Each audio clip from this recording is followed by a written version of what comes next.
35 years ago, Ireland had a vote on abortion. The Catholic Church backed a pro-life constitutional change, and it was carried by almost exactly 2-1. This year, Ireland voted again on abortion. The voting percentages were almost exactly the same, just the other way round.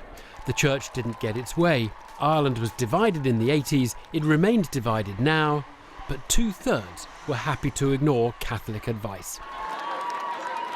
It's an astonishing change since the era of the last Pope's visit in 1979. A third of the Republic's population were there for the opening mass in Phoenix Park. The next year, a tenth of baby boys born in Ireland were given the name John Paul. What's striking is that that generation has turned out to be less devout than its parents. One reason, no doubt, the succession of revelations of church abuse. We are sick of what's going on within the Catholic Church. A 9-year inquiry published in 2009 found rape and molestation were endemic in certain church-run schools and orphanages. Well, the Taoiseach, Leo Varadkar, has said that he's glad the church is less dominant in Irish public life. Let's test that proposition with the Bishop of Derry, Donal McEwen, and Mary Coughlin, a singer, a campaigner, who'll be performing at the Stand for Truth event, which is a gathering in solidarity for victims of abuse. A very good evening to you. Mary Coughlin, you presumably agree with the Taoiseach that it's a good thing that the church is no longer quite as dominant as it was?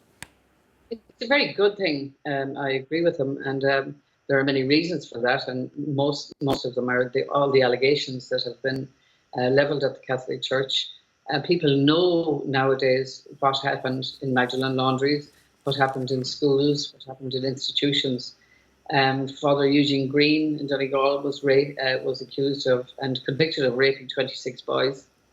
He got 9 years in prison. And when Pope Francis had the chance to defrock him, he actually appointed a bishop in a nearby diocese who had been heavily criticised for not defrocking him. The situation regarding the Magdalene women remains the same. The Church has never apologised to the women. The orders have not apologised to the women. And the 4 orders that run the laundries have repeatedly refused to contribute to the redress scheme. Let's put those points. You've made a number. I just want to put those points to the bishop, because I'm interested in, Bishop, in whether you hear what you've said, whether you've heard what's just been said, and whether you think that is one of the reasons why the Catholic Church has lost authority in Ireland.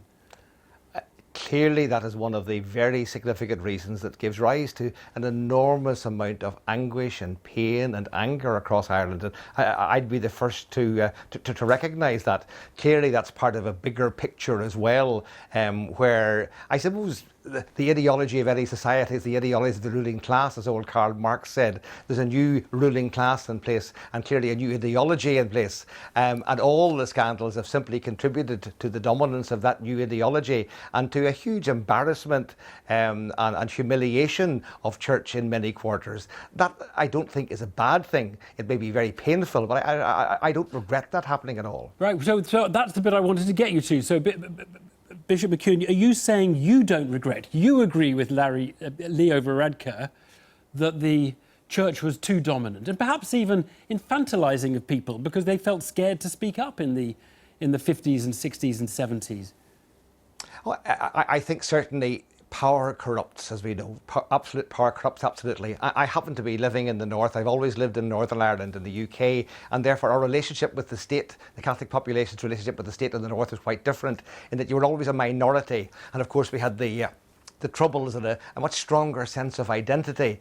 Nevertheless, any institution that is strong, whether you talk about the British establishment, whether you talk about the Birmingham Six and the blindness, the mistakes there, Top Bloody Sunday and the blindness there, power absolutely corrupts. And we found that a very strong church really was being corrupted in many ways by people who abused power, thought they were untouchable, thought they could hide secrets, and took advantage of particularly the vulnerable. So I'm perfectly happy that a church should be much, much weaker and much more able to offer a prophetic voice rather than be too attached to the establishment. Mary, what do you make of what you've just heard? Because that sounds like a pretty frank admission of everything that went wrong in the olden days and a sort of vindication for everything you've been saying. Yeah, but the situation still remains. The Catholic Church have not apologised to the people. They have not. The nuns have not taken on board what the European Court of Human Rights has said about torture and abuse. They have not made any redress to the women.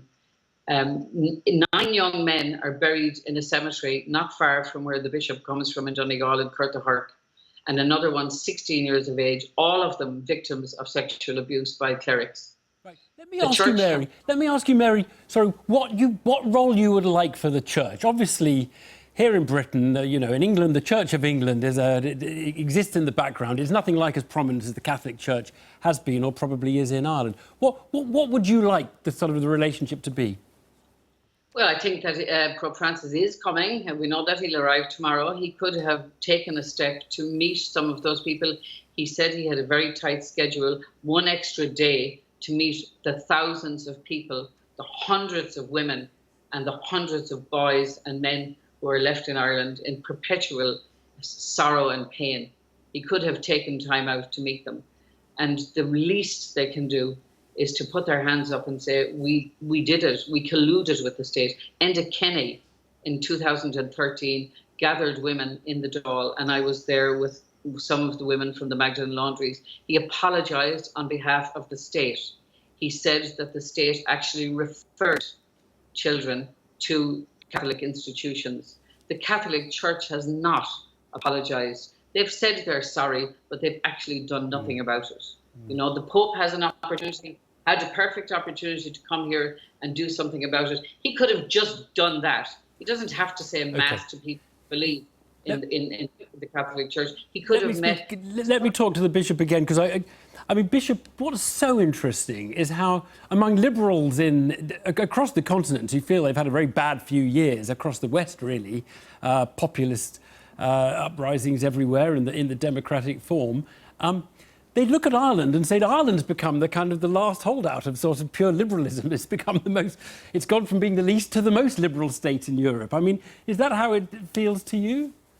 Yes, I think you're quite right. And obviously I'm coming, as I say, from the north rather than from the Republic, and I wouldn't know the Republic just as well. But I think certainly there's been an enormous change, as there always is change, in terms of the dominant ideology. The consumerist, individualist ideology now tends to be the dominant one in most Western countries. And Ireland, in many ways, covered what other countries covered in 50, 60 years, in about 15 or 20 years. And therefore, it has seemed to be an enormous change in a comparatively short space of time. The strange thing, of course, now at the present time is that we're finding in some countries that had been going down that route, there actually is a swing back from that liberal tendency towards a much more nationalistic, inward-looking thing. So I think these things do tend to come in cycles. And our job as church is not to defend any position or to defend any terrible errors from the past. My job in Derry, where we have too many people who are dying from suicide, from afflicted by mental illness, we're losing too many people for want of a reason for living. My job is to try and see, how can I proclaim mercy and forgiveness and